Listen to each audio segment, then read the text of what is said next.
Hello everyone and welcome back.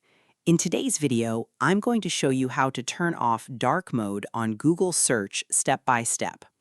If Google Search is using a dark theme, you can easily switch it back to the light theme in just a few clicks. So let's get started. First, open your web browser and go to google.com. If Google Search is in dark mode, click the Settings option in the bottom right corner of the page. From the menu that appears, click Search Settings. You'll now be taken to the Search Settings page. Scroll down until you find the Desktop section. Under Desktop, look for the Dark Theme option.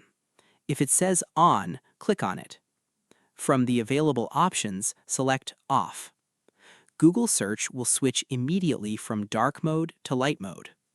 If you don't see the change right away, refresh the page or reopen Google Search.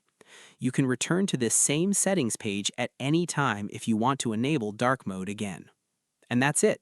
You've successfully turned off dark mode on Google Search. Thanks for watching. If you found this tutorial helpful, don't forget to like, subscribe, and turn on notifications for more Google tutorials, browser tips, and productivity guides. See you in the next video.